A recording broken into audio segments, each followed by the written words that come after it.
গাছে কাটা গোফে তেল। বঙ্গ বিজেপিকে দেখলে এই কথাটা বারবার মনে পড়ে যাচ্ছে। ভোটই হলো না তার আগেই রাজ্যে বিজেপির মুখ্যমন্ত্রীর মুখকে সেই প্রশ্নে আবারও জোর জল্পনা শুরু হয়েছে। নির্বাচন এখনো বাকি, কিন্তু ক্ষমতায় এলে মুখ্যমন্ত্রী কে হবেন তা নিয়েই দলের অন্দরে টানাপোড়েন স্পষ্ট। বিরোধী দলনেতা শুভেন্দু অধিকারী মুখ্যমন্ত্রী পদের জন্য সক্রিয় হয়েছে বলে সূত্রের খবর। তিনি 4 জন ঘনিষ্ঠ সাংসদের সঙ্গে বৈঠক করে দিল্লিতে তার নাম পাঠানোর চেষ্টা করেন, কিন্তু সেই চেষ্টা সফল হয়নি।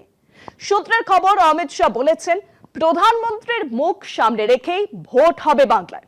শুভেন্দু ঘনিষ্ঠ সাংসদরা নাকি বৈঠকে যোগী আদিত্যনাথের উদাহরণ তোলেন। জবাবে বলা হয়, যোগীর মতো স্বচ্ছ ভাবমূর্তির কেউ বাংলায় থাকলে তার নাম জানাতে। অর্থাৎ ঠাড়ে ঠোরে স্বরাষ্ট্রমন্ত্রী বুঝিয়ে দিয়েছেন বঙ্গ বিজেপিতে কেউ স্বচ্ছ নয়, শুভেন্দু তো নয়। এই প্রেক্ষাপটে প্রশ্ন উঠছে, দল জিতলেও কি মুখ্যমন্ত্রী পদ শুভেন্দু অধিকারীর স্বপ্ন হয়েই থেকে যাবে?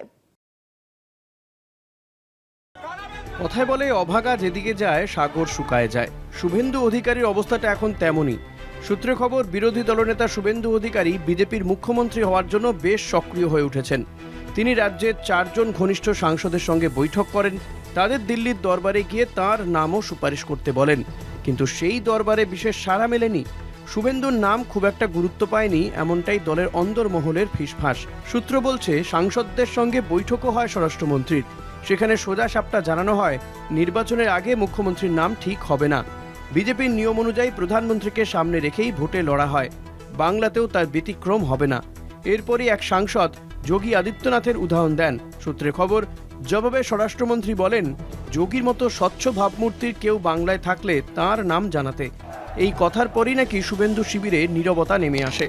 সব মিলিয়ে প্রশ্ন থেকেই যাচ্ছে, দল জিতলেও কি মুখ্যমন্ত্রী পদ শুভেন্দু অধিকারীর কাছে অধরাই থেকে যাবে?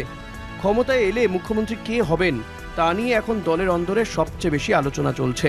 বিজেপি বাইরে যত বাংলায় জেতার আত্মবিশ্বাস দেখাচ্ছে, ভেতরের ছবি কিন্তু ততটা সহজ নয়। কলকাতা টিভি।